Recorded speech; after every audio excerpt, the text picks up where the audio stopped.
Assalamualaikum, salam sejahtera dan selamat kembali semula ke channel Abang. Terima kasih sangat-sangat nak dengarkan cerita yang Abang nak sampaikan hari ini. Hari ini satu cerita tak ada potong-potong, Abang cerita sampai habis. Panjang sikit lah tapinya. Dan salam Ramadan juga, kita dah nak raya dah. Tinggal lagi 10 hari, 11 hari lah macam tu. Jadi sebelum Abang mulakan cerita, marilah kita sama-sama berdoa kepada Allah Ta'ala. Semoga Allah panjangkan umur, murahkan rezeki, berikan kesihatan yang baik untuk kita semua, permudah segala urusan kita dunia dan di akhirat, dan semoga Allah memberikan syurga buat mak ayah kita, juga memberikan keamanan untuk kita satu dunia. Tanpa berlengah lagi, Abang akan sampaikan satu cerita yang memang best. Abang suka betul dapat ilmu baru dengan melalui cerita ni. Abang mulakan dengan a'udzubillahi minasyaitonirrajim. Bismillahirrahmanirrahim. Allahumma shalli ala sayyidina Muhammad wa ala ali sayyidina Muhammad.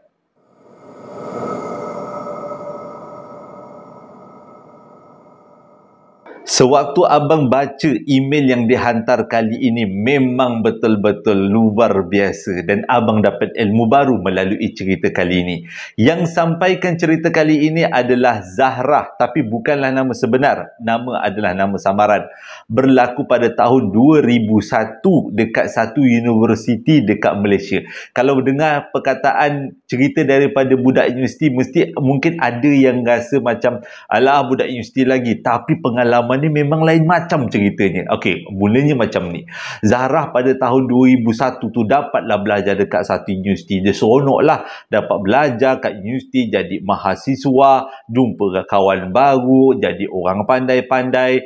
Jadi dia berazam untuk buat yang terbaik bila dekat sekolah, dekat universiti itu. Lepas tu, bila pada hari pendaftaran tu adalah hari Khamis sebenarnya. Memang dia kata memang dia ingat sebab hari ni adalah, maksudnya hari Khamis ni adalah permulaan kepada cerita yang panjang yang terpaksa dia tempuhi dalam sewaktu dia belajar dekat universiti tu. Jadi dia kata pada hari Khamis tu mak bapak dia hantar dia dengan adik-beradik dia, pula anak sulung, bawa beg banyak. Biasalah perempuan, dia kata macam-macamnya diuruskannya. Jadi urusan untuk masuk ke asrama tu tamatnya lebih kurang pukul 2-3 petang sebab ramai sangat pelajar daripada pagi sampailah ke tengah hari. Bila sampai dekat bilik asrama tu menempatkan 2 orang dalam satu bilik yang sama. Jadi sementara dia belum ada lagi roommate yang baru, mak dia pun tolong-tolonglah dia kemas-kemas, pasangkan cadar, lepas tu letak bantal elok-elok, letak anak-anak patung, biasalah dia kata budak perempuan. Lepas tu almari tu memang, bilik tu memang cantik, bersih dan memang terurus dengan baik. Mungkin penghuni yang sebelum tu memang jaga bilik tu sebaiknya. Jadi lepas habis-habis kemas tu, mak bapak dia pun minta dirilah nak balik sebab perjalanan agak jauh. Lupa abang nak beritahu, Zahra ni adalah orang Perak. Jadi perjalanan daripada KL nak ke Perak tu kan memang agak memakan masa juga kan. Jadi mak ayah dia pun minta lah diri. Jadi tinggallah Zahra seorang-seorang dekat dalam bilik tu sebab program tu bermula besok pagi. Jadi malam tu dia akan mungkin tidur seorang-seorang kalau roommate dia tak ada lagi. Sementara nak tunggu-tunggu tu dia bacalah novel nak menghilangkan boring. Pada waktu tu belum ada telefon bimbit lagi. Kalau tidak Facebook lah dia. TikTok kalau sekarang ni. Jadi sementara nak tunggu-tunggu tu dalam lebih kurang pukul 5 petang barulah roommate dia masuk. Nama roommate dia adalah Jijah, nama pendeknya. Nah, Jijah pun masuk. Jadi dia berdua lah dalam bilik tu. Jijah pun dihantar oleh keluarga dia, mak ayah dia hantar. Jijah pun anak awal-awal, anak nombor 2 ke nombor 3 macam tu lah.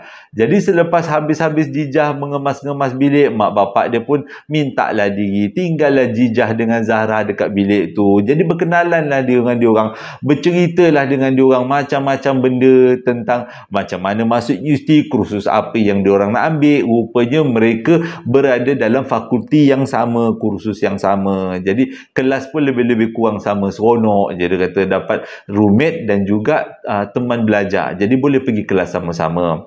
Programnya bermula pada malam tu, iaitu malam sesi perkenalan. Jadi selepas diorang siap-siap mandi, diorang pun pergilah turun dekat dewan makan. Habis tu pergilah buat aktiviti dekat dalam dewan besar dan begitu-gitu. Banyaklah aktiviti, sampaikan aktiviti tu mencapai pukul 10 malam. Habis pukul 10 malam ada pula minum malam, malam dekat kafe. Lepas minum malam barulah dia naik dekat bilik. Bila naik dekat bilik tu badan dah memang rasa penat sangat, dah terasa macam letak kepala, sure tidur punya. Jadi lebih kurang pukul 12 malam, mereka pun dah bersiap-siap. Zara dengan Jijah dia dah bersiap-siap nak tidur. Ni dah mula ceritanya. Zara dah siap-siap nak tidur. Waktu tu dia kata dia penat sangat, letak kepala kat bantal, hilang terus. Sedar-sedarnya dia kata, dia rasa macam ada orang berjalan dalam bilik dia yang membuatkan dia baru nak buka mata. Waktu dia buka je mata, dia pandang sekeliling, tak ada apa pun ada dalam bilik tu. Sementara sebelum tu memang dia dengar macam ada orang berjalan dekat dalam bilik. Memerhatikanlah dia sekeliling bilik, tak ada apa-apa. Jadi dia ingatkan dia nak masuk, nak sambung balik tidur. Waktu dia nak sambung tidur tu, tiba-tiba dia punya leher macam kena cekik. Sampaikan dia tak boleh bergerak. Dia punya leher tu tak boleh bergerak. Tangan dia, kaki dia mengelupur. Seolah-olah nak menyelamatkan diri. Dia cuba tepes apa yang mencekik leher dia. Tapi tak boleh. Puas bersilat-silat. Nak jerit tak keluar suara. Waktu tu dia kata dia dah tak ingat apa. Dia nak menjerit minta tolong. Tapi tak boleh. Dia tengok kawan sebelah dia. Jijah komen macam tu. Seronok sangat tidur. Dia pula berteromba. Kalau abang cakap berteromba. Tangan dia, kakinya naik atas turun bawah. Nak melepaskan cekikan yang ada dekat leher tu. Dan selepas 10 minit barulah cekikan dekat leher tu hilang. Waktu tu Jijah bangun daripada katil. Dia menjerit sebab dia harapkan dengan jeritan tu Jijah akan bangun menyelamatkan diri. Waktu tu mungkin sebab jeritan si Zahra ni terlalu kuat sangat menyebabkan Jijah pun bangun. Jijah pun bangun mengelupur juga. Lepas tu bila Zahra tengok kenapa Jijah mengelupur, dia tanya, kau ni kenapa? Ada orang cekik aku. Zahra kata, aku pun ada orang cekik. Buka lampu, tak ada apa-apa dalam bilik tu. Dia berdua je. Tapi kedua-duanya ada kesan seperti orang pegang leher. Tapi memang tak nampak, tak rasa. Cumanya rasa macam seperti orang cekik. Pada waktu tu si Jijah dah nangis dah. Nak cakap nak buat macam mana. Kita lari kat bilik sebelah. Tak kisahlah sebelah tu siapa tidur. Kita lari nak selamatkan diri. Sebab tak kenal lagi kan budak-budak baru. Jadi malam tu dia orang ambil selimut dengan bantal. Lari daripada bilik tu pergi ke bilik sebelah. Ketuk pintu. Assalamualaikum je lah. Tolong minta pertolongan macam tu je. Asyik baiklah budak bilik sebelah tu baik. Jadi dia orang pun bagilah masuk. Budak baru juga tu. Budak baru. Dan malam tu dia orang tidur satu bilik berempat. Tapi budak bilik baru tu bertanyalah juga, kenapa korang lari daripada bilik tu, daripada bilik korang? Yang si Jijah ni bagi alasan sebab ada cicak besar, dia takut cicak. Jadi dia pun lari kat bilik sebelah. Kawan-kawan yang ada dekat dalam bilik baru tu tergelak-gelak lah kan. Loh, cicak pun takut, dia kata. Jadi sebenarnya bukan cicak, benda lain. Jadi malam tu dia orang tidur berempat. Besok paginya bangun tidur, siap-siap dia orang berdua tak pergi ke program orientasi. Tapi waktu tu hari Jumaat jadi orientasinya sampai pukul 12.30 hari je. Tapi pada waktu tu diorang pergi ke kolej kediaman, pejabat kolej kediaman mengadukan hal ni dan minta nak tukar bilik. Tapi usaha mereka sia-sia sebabnya tak ada bilik kosong. Itu adalah baru hari pertama pendaftaran. Jadi semua bilik penuh. Mungkin kata pihak pengurusan kalau selepas 2-3 minggu ni barulah ada bilik kosong. Dengar cerita macam tu nak menangis kata Zahra. Mana dia nak tidur malam ni? Takkan nak tidur dekat bilik sebelah. Mesti orang ni cakap marahlah kan. Sebab masing-masing ada privacy masing-masing. Takkanlah nak kacau-kacau. Jadi dah kedua-duanya dah termenung. Tak tahu nak buat macam mana. Dengan harapan bilik dapat ditukar tapi tak dapat ditukar. Selepas tu diorang pun teruslah ikuti program orientasi sampailah menjelang malam. Pada waktu tu mereka berdua dah memang, kata Zahra, dia dah memang tawakal lah, tolonglah jangan terjadi apa-apa. Jadi sebelum tidur mereka berdua baca Yasin dan baca ayat Ruqyah yang memang mereka berdua tahulah, macam ayatul kursi, surah Al-Fatihah 7 kali, Ruqyah yang biasa yang dia pernah belajar dekat sekolah. Jadi dia bacalah benda-benda macam tu dan dia berharaplah malam tu tak ada gangguan. Pada malam tu mereka berdua tidur dekat atas katil yang sama. Dah tak boleh nak tidur dah. Ketakutan punya pasal. Tapi disebabkan badan terlalu penat, akhirnya mereka tertidur juga. Tapi yang peliknya pada malam tu tidak ada lagi gangguan seperti malam sebelumnya. Dengan kata lain, sewaktu mereka bangun tidur di pagi tu, dia kata, oh berkesan, baguslah kita baca Yasin, kita baca Ayatul Kursi, jadi benda tu tak mengacau kita. Jadi sebelum kita dapat bilik baru, kata Zarah, dia dengan jijah setiap malam baca Yasin, baca Ayatul Kursi, ayat Al-Fatihah, semualah ada yang berkenaan dengan ruqyah dibaca. Untuk malam Khamis, malam Jumaat, dia orang kena dengki. Jumaat, malam Sabtu, dia orang dah tak kena dengki. Okey, keadaan aman. Sampailah esok lusa aman sangat. Dia orang memang percaya berkat daripada dia orang baca surah-surah tu, benda tu tak ganggu dia orang lagi. Alhamdulillah, tak perlulah tukar bilik. Yang penting dia orang baca surah-surah tu. Alang-alang solat, bacalah terus surah-surah tu kan. Jadi dia orang pun hiduplah aman damai dalam masa beberapa tempoh tu. Pada hari Khamis tu mereka berdua dah rasa selesa dengan bilik tu. Tak ada lagi gangguan-gangguan yang pelik. Dan pada malam tu, malam minggu kedua, Jumaat malam Sabtu, waktu tu macam biasa, sebelum tidur mereka baca Yasin, Ayatul Kursi, Al-Fatihah, selawat Nabi, dan barulah diorang tidur. Tapi diorang tak sangka pada waktu diorang tidur pada malam tu, terjadi sekali lagi gangguan yang sama. Kedua-duanya dicekik. Pada waktu tu Zarah memang nampak Jijah tidur, Jijah nampak Zarah tidur, tapi sebenarnya mereka berdua tengah struggle, tengah cuba melepaskan diri dari cekikan tu. Waktu tu dia kata memang putus nafas.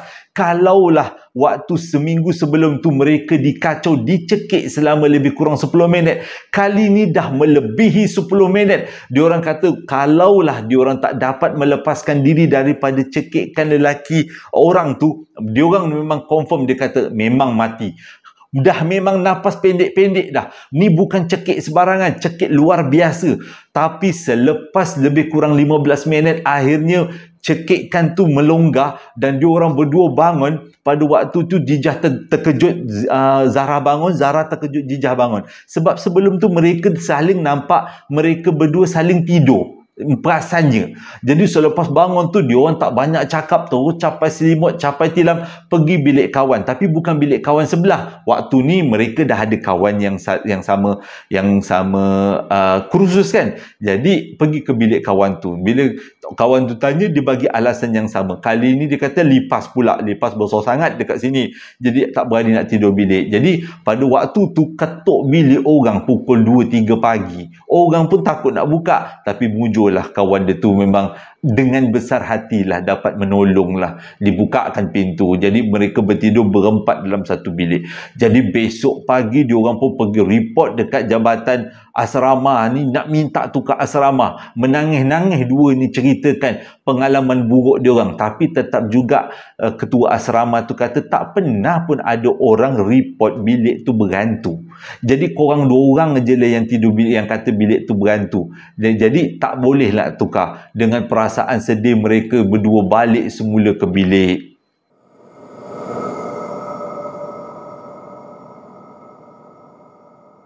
Bila sampai dekat bilik, Zahra memang dah nekat, dia nak keluar daripada situ, dia nak sewalah, carilah rumah mana-mana dekat luar ataupun mana-mana asrama dekat blok asrama yang lain. Dia tak nak duduk bilik tu. Jadi waktu tu bila tengok Zahra berkemas, Jijah pun berkemas jugalah. Mereka pun ambil cadar, gulungkan cadar, lipatkan tilam balik sebab memang nak keluar daripada bilik tu.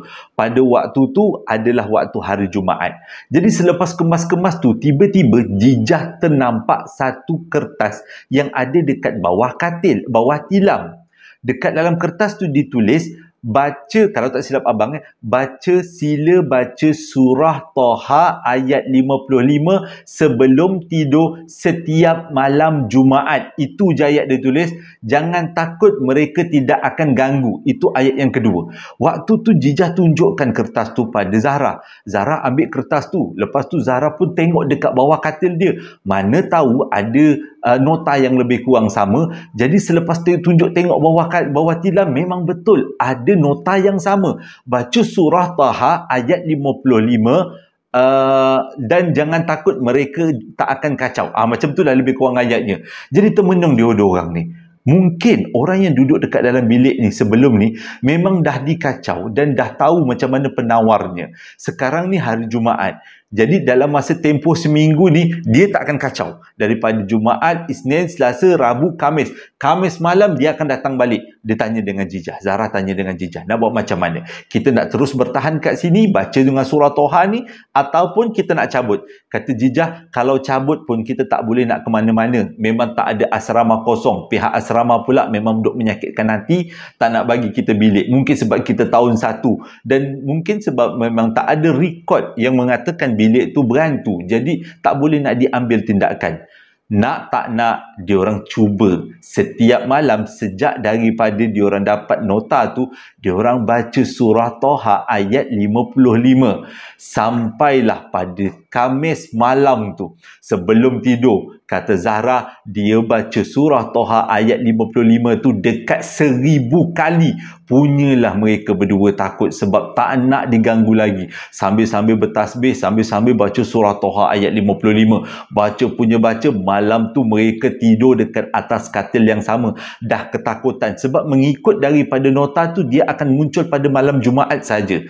Jadi pada malam tu mereka berdua duduk dekat atas katil.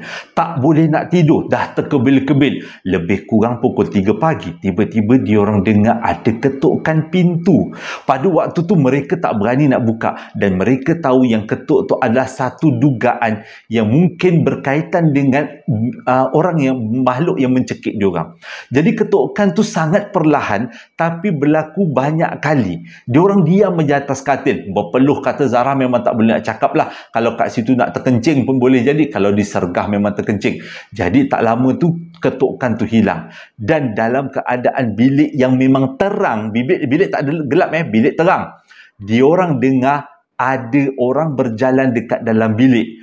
Puaslah diorang ni, pasang mata, besarkan mata nak tengok apa yang berjalan dekat dalam bilik. Tapi tak nampak, tak ada apa-apa. Cuma kata Zahra, ada nampak kelibat hitam sekali-sekali imbas. Itu je. Sebab mungkin bilik tu terang. Kalau bilik tu gelap, mungkin boleh nampak benda yang merayau-rayau dalam bilik diorang.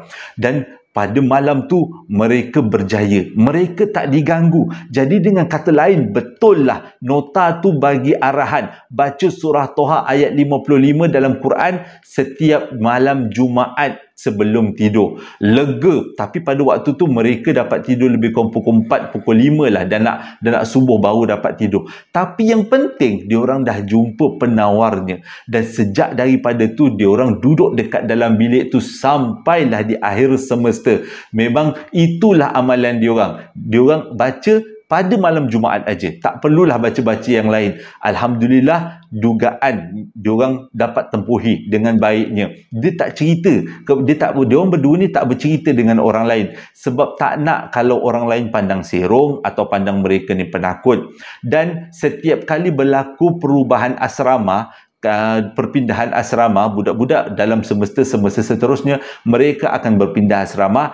Tapi diorang tak pindah. Diorang minta dengan kolej kediaman nak duduk bilik yang sama. Alasannya, diorang tak nak budak-budak yang duduk dekat dalam bilik tu yang seterus tu mengalami apa yang mereka alami. Tapi nak tak nak mereka habis belajar juga. 3 tahun diorang duduk dekat bilik tu dan diorang kena dengki di awal-awal semester je. Yang selepas-lepas tu tak ada kena dengki dia. Datang bulan tak datang bulan tetap juga diorang baca surah Toha ayat 55. Dan akhirnya pada 3 tahun selepas tu, tahun 2004-2003, mereka pun habis belajar. Keluarlah mereka berdua daripada bilik tu. Dari sebelum mereka keluar daripada bilik tu, mereka buat benda yang sama. Tulis nota. Tapi kali ni lengkap notanya. Bilik ni berantu. Tapi jangan takut. Mereka tak akan ganggu selagi anda baca surah Toha ayat 55 setiap malam Jumaat. Detail dia punya arahan. Letak dekat bawah tilam Jijah, letak bawah tilam Zahra. Dan diorang pun keluar daripada situ. Berbalik kepada tahun 2010, pada waktu tu mereka berdua ni pun dah berkahwin dan dah bekerja lah, dah ada kerjaya sendiri. Waktu tu Zahra dah balik ke negeri dia dekat negeri Perak, dia kerja dekat Perak. Pada tahun 2010, dia datang semula dekat universiti tu sebab ada urusan. Jadi dia ambil peluang untuk pergi ke bilik yang tempat dia dengan Jijah alami peristiwa pelik tu. Sampai dekat bilik tu punyalah dia orang terkejut. Bilik tu dah bertukar menjadi store. Tak digunakan lagi. Padahal bilik tu terletak di tengah-tengah dom. Kalau misal kata store selalu dia orang buat dekat ujung kan, tapi dia letak kat tengah-tengah dom. Dan selama daripada tahun 2001 sampai 2010, Jijah dengan Zahra cari jawapan kenapa bilik tu pelik. Banyak dia orang tanya, dia orang bercerita dengan orang-orang yang pernah belajar dekat universiti yang sama, tapi dalam banyak-banyak cerita banyak pula versi yang dia orang dapat. Dalam banyak-banyak versi ada satu versi yang boleh dipercayai, iaitu katanya dulu yang duduk bilik tu ada seorang budak perempuan. Dia kena histeria dan ustaz dipanggil untuk ubati histeria. Pada waktu tu ustaz tu putuskan ilmu saka budak perempuan tu di dalam bilik yang sama, dan mungkin saka tu tertinggal dalam bilik tu. Mungkin ustaz tu tak bawa keluar ke, atau tak buang ke mana-mana. Dia tinggalkan saka tu dalam bilik tu, dan saka itulah yang ada. Itulah antara cerita yang paling boleh dipercayai mengikut kata Zahra berbanding cerita-cerita yang lain. Ada yang kata bunuh diri lah, ada yang kata dalam tu budak buat benda tak senonoh lah. Tapi cerita tentang saka yang diputuskan dalam bilik tu dan saka tu tak keluar pada bilik tu, cerita yang paling logik.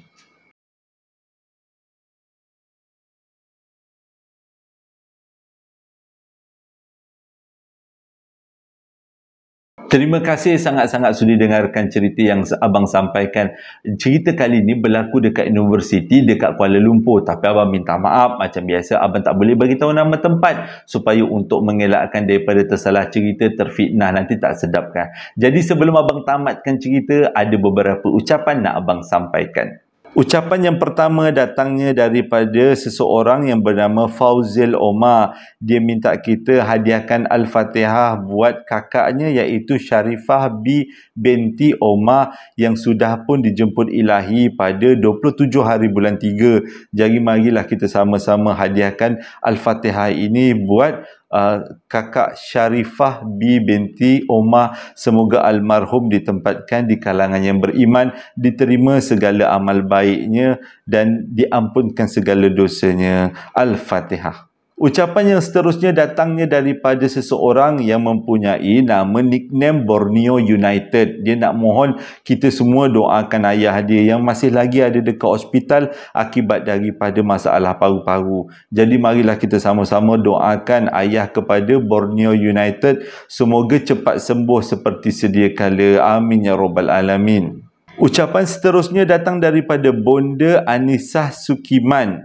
Dia kata dia nak sampaikan ucapan selamat menyambut ulang tahun perkahwinan buat anak buahnya, iaitu Zainina Atirah Zainuri bersama pasangannya Muhammad Dawair Siregar Hairudin, yang mana anniversary perkahwinan mereka jatuh pada 27 hari bulan 3, genap umur 9 tahun, dan semoga kekal bahagia hingga ke syurga, sakinah mawadah warahmah buat kedua-duanya. Amin ya Rabbal Alamin. Ucapan seterusnya juga datang daripada Bonda Anisah Sukiman. Dia nak sampaikan ucapan mohon kita hadiahkan Al-Fatihah buat ibu tirinya, iaitu Rubiah binti Muhammad Yunus yang sudah pun dijemput ilahi pada 27 hari bulan 3 yang lepas. Jadi sama-samalah kita hadiahkan Al-Fatihah buat Puan Rubiah binti Muhammad Yunus. Semoga almarhum ditempatkan di kalangan yang beriman, diterima amal baiknya dan diampunkan segala dosanya. Al-Fatihah. Terima kasih sangat-sangat sudi dengarkan cerita yang abang sampaikan hari ini. Ceritanya bagi ilmu baru pada abang. untuk pengetahuan, kalau kita sampai kat tempat mana-mana pun berhati-hati. Bukan kita je yang duduk dekat alam ni, ada orang lain. Jadi siapa yang nak dapatkan perapan sate, masih lagi promosi RM19 sebelum abang tukar harga. Jadi untuk sambal lara masih lagi ada buat promosi, beli 3 dapat RM30 harganya. Coklat Moist nanti dulu, yang menguruskannya, manajernya masih lagi dalam keadaan berpantang, bersalin. Jadi hingga berjumpa lagi dalam 2 hari akan datang. Assalamualaikum warahmatullahi wabarakatuh.